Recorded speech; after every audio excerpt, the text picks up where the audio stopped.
So మీ ప్రేమ కథల్ని ఈ ప్రేమ కథ గురించి మీ యొక్క స్పందనని ప్రేమ కథ అంటే సినిమా గురించే చెప్పాలి. సినిమా ఇండస్ట్రీ అంటే నాకు చాలా ప్రేమ.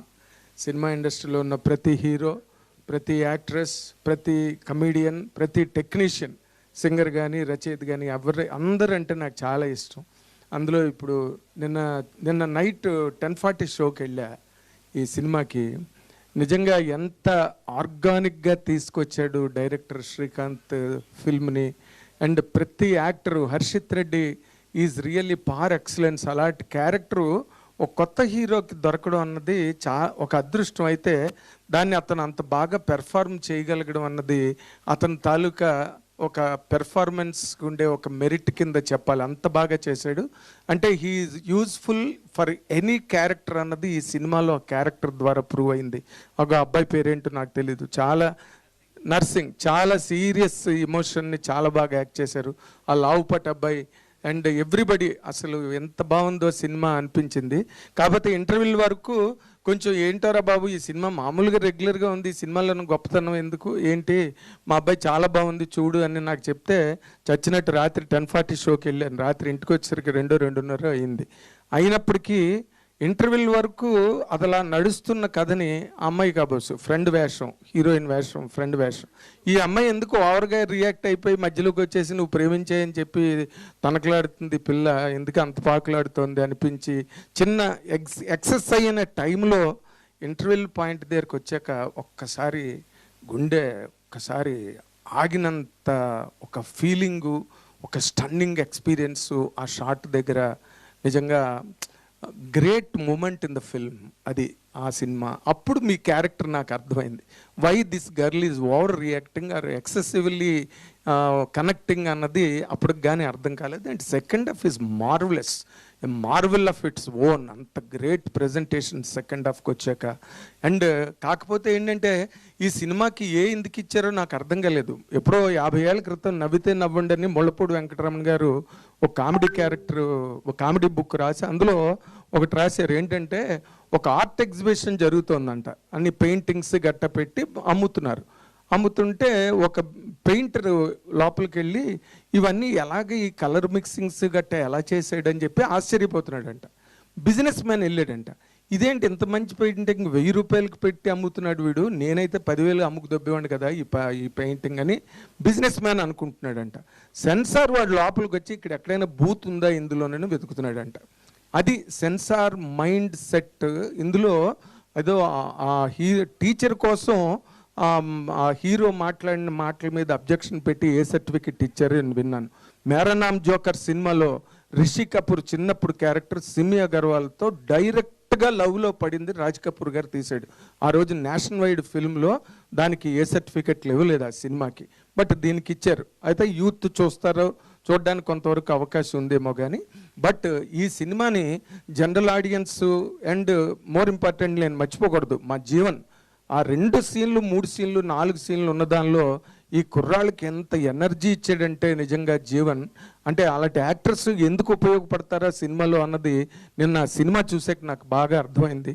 అండ్ మోర్ ఇంపార్టెంట్లీ ఈ సినిమాని నిర్మాతలకు నేను చేసే విజ్ఞప్తి ఏంటంటే, ఈ సినిమాని మీరు కొత్త పోస్టర్లు ఏంటి విజ్ఞప్తి అని చెప్పి, అది ఏంటంటే అమ్మాయిల పైన ప్రేమ పేరుతో అత్యాచారం చేసేవాళ్ళు, ప్రేమ పేరుతో ఉమెన్ ట్రాఫికింగ్ పాల్పడుతున్న వాళ్ళు, ప్రేమ పేరుతో లోబరుచుకుని వీడియోలు తీసి ట్రోల్ చేసి వాళ్ళని భయానకమైన జీవన స్థితిలోకి నెడుతున్న వాళ్ళకి, అలాంటి దుర్మార్గులందరికీ ఈ సినిమాని ఉత్తినే ఫ్రీగా షో వేసి చూపించండి.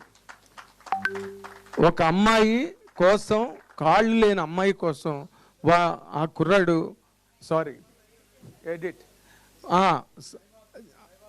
ఆ అమ్మాయి ఎక్స్ట్రీమ్లీ సారీ, బట్ 100% ఆ కుర్రాడు అమ్మాయి గురించి ఎంత తాపత్రయపడి ఏ రకమైన అర్హత లేనివాడు ఏకంగా డైరెక్ట్గా ఎస్ఐ అయిపోతుంటే ప్రేమ కోసమై వలలో పడిన పాపం పసివాడు అన్న పాట నాకు గుర్తొచ్చింది. అండ్ ఆత్రేయ పాట మీద శ్రీకాంత్ ఎక్కడున్నాడో డైరెక్టర్ శ్రీకాంత్ గారు, ఈ పాట వసంత్ కోకిల్లో ప్రేమకు లేదు వేరే అర్థం, ప్రేమకు ప్రేమే పరమార్థం అని ఒక పాట నాకు నిజంగా ఆ పాట గుర్తొచ్చిందండి మీ సినిమా అంతా చూసినప్పుడు.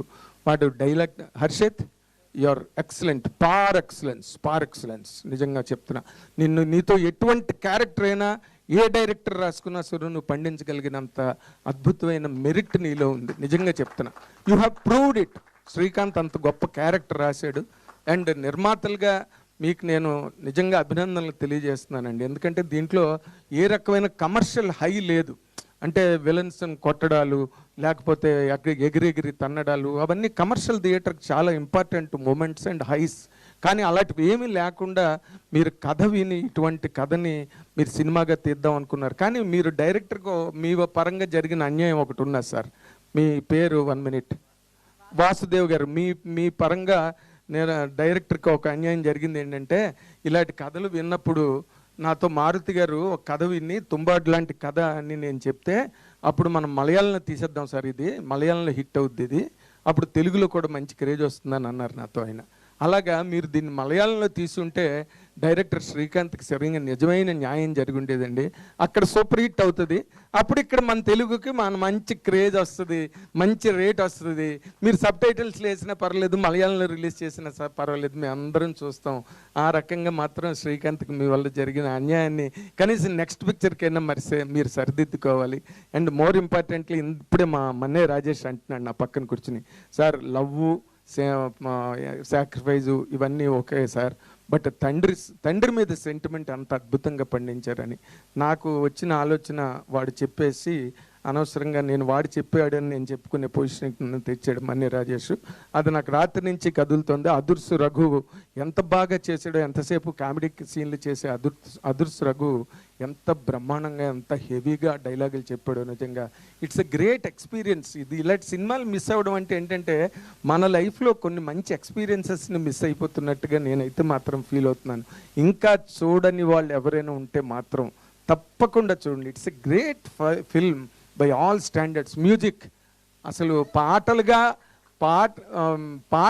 చెప్పడానికి ఒక పాట తెల్లపోరి సాంగ్ చాలా బాగుంది, థియేటర్లో ఎంగేజింగ్ ఉంది, బయట కూడా అది చాలా మంచి ట్రెండింగ్లోకి వెళ్ళింది.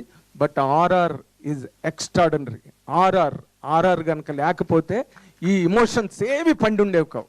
అంత మంచి ఆర్ఆర్ చేసినందుకు I'm appreciating the music director. And camera, editing, every part దీనిలో వేలు పెట్టి చూపించడానికే ఈ సినిమాలో ఏమీ లేదు. ఒక్కటే దీని మీద వేలు పెట్టి చూపించడానికి ఒక్కటే మిగిలింది, అది తెలుగులో రావడమే పొరపాటు. Thank you very much. అసలు నాగేంద్ర కుమార్ గారు, ఆయన స్టేజ్ మీదకి వచ్చి మైక్ పట్టుకుంటే అదొక తుఫాన్ అనమాట. అసలు ఆ ఫ్లో ఎలా ఉంటుందంటే క్రేజీగా ఉంటుంది. థ్యాంక్ యూ నాగేంద్ర కుమార్ గారు, thank you so much. Seriously, అంటే ఒక పాయింట్ అయితే నిజంగానే అది జనరలీ మనం అర్థం కాకపోయినా సబ్ టైటిల్స్తో చూసేస్తూ ఉంటాం. మంచి సినిమాలు మన దగ్గర రావట్లేదని ఆల్వేస్ కంప్లైంట్ చేస్తూ ఉంటాం. కానీ ఒక మంచి సినిమా, మంచి అటెంప్ట్, మంచి కాన్సెప్ట్, మంచి టెక్నీషియన్స్, మంచి ఆర్టిస్ట్తో వచ్చిన సినిమానే దివానా. అండ్ డెఫినెట్గా అఫ్కోర్స్ రిలీజ్ అయ్యి జస్ట్ 2 days అయింది కాబట్టి వెళ్ళండి, చూడండి. అండ్ బిగ్గెస్ట్ సక్సెస్ మీరు ఆల్రెడీ ఇస్తున్నారు.